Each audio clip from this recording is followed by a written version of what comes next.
policy will fall. It means the people who feel immune to or are not afraid of jail time will step in to meet that supply. This means that we will see harder criminal syndicates meeting that demand, and that demand does not go away, and it won't. South Australia is a beautiful, peaceful place. It is ranked in the top 5 cities in the world to live, and I'd like it to stay that way. How about you? Yeah. My second concern is about criminal convictions for petty offences. With the proposed laws, people will get criminal convictions for having a small amount of a pretty harmless herb. What this means is our future, your children's future and your grandchildren's future are all in jeopardy.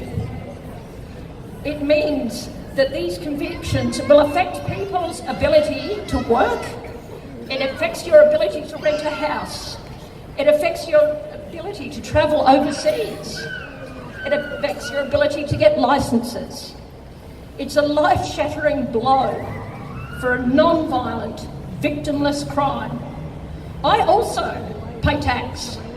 And as a taxpayer, I do not want my tax dollars spent on this. I want it spent on education. Yeah, well done, Janie. I want it spent on hospitals. I want it spent on housing.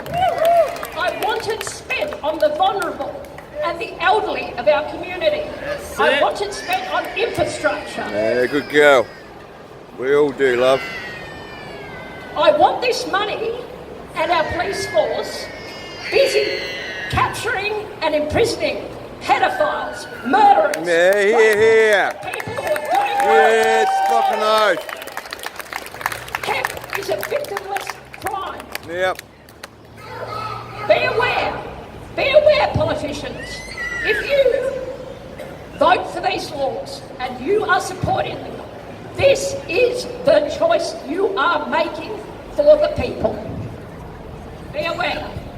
It's the wrong choice. Now, my third one, and a lot of you know me well, I've worked in addiction and the community sector for a long time. I'd like to speak a little bit about addiction and drugs. And the truth is, 80% of people who are considered addicts or users are actually self-medicating an underlying condition. It may be physical, it may be mental, it may be a situational condition, but that is the cold hard fact. Yeah. They are hurting. They are vulnerable. They need the right sort of help. We're at the point in studies around the world that we know the current Ronald Reagan-style war on drugs is not helping. It is harmful. Yeah. It provides a much more dangerous and insidious underworld to our society. This is not something I want, or probably you want. People in this situation will medicate to take away the pain, to stop the torment, to get a break, so they don't suicide. Exactly. So that they can cope with one more night on the street. By removing the cannabis, you do not remove this problem. Nope. You just make it scary. Yeah, well said, love. Cannabis smoker.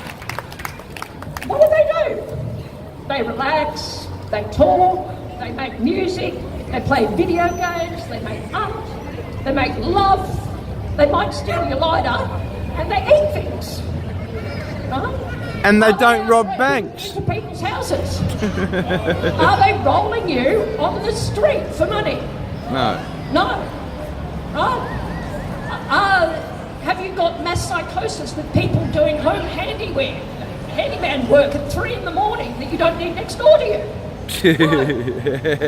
Right? They're not stealing your car. They're not stealing your mother's jewellery. Now, if you take the cannabis level out of the need to self-medicate, you are now creating ice addicts, you're creating heroin addicts, and something that is actually really scary to me. You are creating addicts of synthetic cannabis. Now, technically, this is legal. synthetic cannabis. And the way they do it is they keep tweaking, by science, the chemical cocktail. Now, I saw firsthand in Melbourne for the first time what a synthetic cannabis psychosis looks like. Oh, yeah. And, you know, as someone who's dealt with addiction for a lot of years, the closest I could peg it to was somewhere between ice and PCP. It was very scary. And by making this illegal, you are going to push the young people towards this product because they think it's safer. Now, I'm from Sydney. When I grew up in Sydney, the cannabis laws there were about on line with the laws for speed and cocaine. So at school, the kids didn't have, you know, a little bit of harmless weed. We had speed and cocaine, and we're doing lots of it in the toilets. Is that what we want for our kids? No. No. So, sorry, I got lost. So, I've always stood on the line that cannabis shouldn't be illegal. It's an intricate part of human society. It has been for thousands of years, and I do not believe it should be regulated or controlled. But given the laws that are coming in, I am happy to walk across that line and say, let's legalise. Let's please spend this tax money where it is needed. Let's please move forward with helping and healing people. Let's strive as South Australia to be a shining beacon of expertise and education in this really fast-growing world community.